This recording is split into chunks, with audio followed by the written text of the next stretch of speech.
beep boop bop. Oh my god, it's the upcoming Hollywood star Detective Pikachu! You know that's Bumblebee! Oh yeah, what if you put a hat on it? I love you and Minions. Who would have thought Bumblebee, the little yellow bug, would get his very own feature film? We thought Hasbro was shoving this guy in our face for years, but we were kidding ourselves. Now they're gluing it to our face until all we see is yellow. Directed by Travis, thank God it's not the last night, the film is set to release December 2018 and features more recognizable and respectful designs to the iconic characters. For the most part. You can tell a lot of thought and love went into Bumblebee. While he may have elements from his previous movie counterparts, it seems more friendlier with a less busy design. Also shorter, closer to the Minibot we knew and got annoyed with. While the mainline toys stick around to the Studio Series line, the Bumblebee movie does get some of its own toys. One of the major lines being Energon Igniters, a theme comprised of 4 classes of its own. Speed being the smallest, taking over the Legion toys. This version of Bumblebee transforms into the classic Volkswagen Beetle, not to be confused with the 86 Camaro version of the same wave. Yo, I heard you like Bumblebee? Oh, you don't? It's a pretty cute car, even though it causes mass violence. Punch buggy!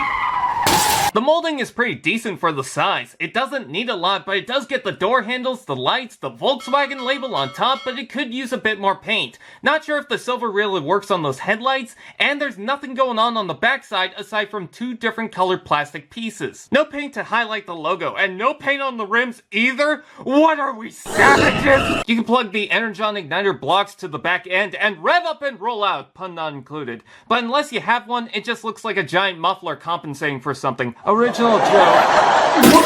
Sadly, I just ran out of those blocks, so I made one out of a Lego pulled-back motor. Same thing, right? The midsection doesn't plug in, so there is some give, though I don't think it's gonna fall out until you convert the toy. Gerwalk Volkswagen will adorably take over the world. Where's your god now? I do appreciate that they kept the single-sided mirror, and as a teeny tiny harmless Bumblebee, this car mode fits the mold. And if you want more fun, grab the power of the Prime's feet, and look, he's a leg. Funny, right? Pay attention to me! Simply nostalgic and short enough to compete with the original Generation 1 toy. How does the robot mode of the toy hold up?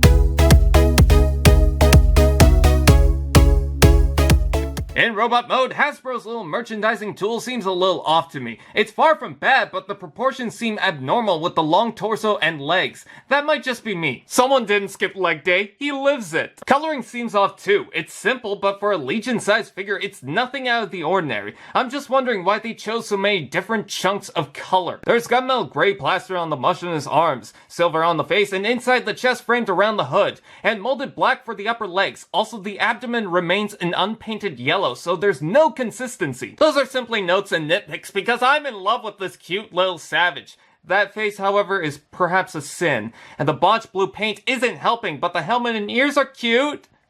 Is good. If you don't like the face, you can pretend that the Volkswagen hood is the face of Herbie going through next level evolution, and just a heads up, it does snap into place. Did someone say, articulation? Ball jointed shoulders, ball joint hips, hinged knees. Oh, okay. The entire lower leg is just the car end, but I really don't mind. Just would have preferred the sweet kicks of the film's shoes. The one knee does have a peg hole sticking out, so they're oddly unmatched. Plus, when you bend the knee, you basically break the leg. I will give points for the molded in yellow detail in the leg. What a great touch! And with long legs like those, I think he'll have no issue at the marathon. Look at the tiny toes! Again, most issues is all nitpicks. He's actually an adorably satisfying toy. Simple, but completely void of any major issues. And he's got the uplifting personality of a I'm just in the friend zone kind of guy. If there's anything I changed, it's that the arms feel too tight. I feel like I'm gonna snap them if I play with it for too long. It's a good thing I'm distracted by the legs.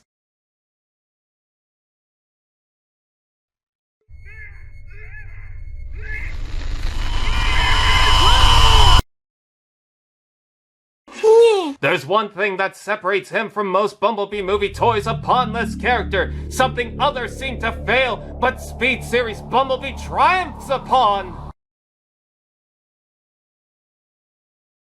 Holy shit! No door wings. Most of the other toys kept this Michael Bay carryover that seems to be based on concept art, but was also probably an excuse just to get the doors out of the way, despite the film design missing this. Speed Series Bumblebee decides to spit in the face and clip his wings, feeling the freedom from government's expectation of the little man. What am I saying? So is this Bumblebee worth getting? Well, to put it in a way, it's simply harmless. For anyone who's not comfortable with the original movie look, but has even some interest in this new film design, this is much softer even by comparison to that new design. It still keeps some traits from the previous films, headlights on the Bumblebees, face design, and other cues, but I think they've managed to make something respectful to this classic critter. Easy to transform, and the toy is pretty inexpensive. I'd say this little guy deserves a moment on your desk, looking at you with those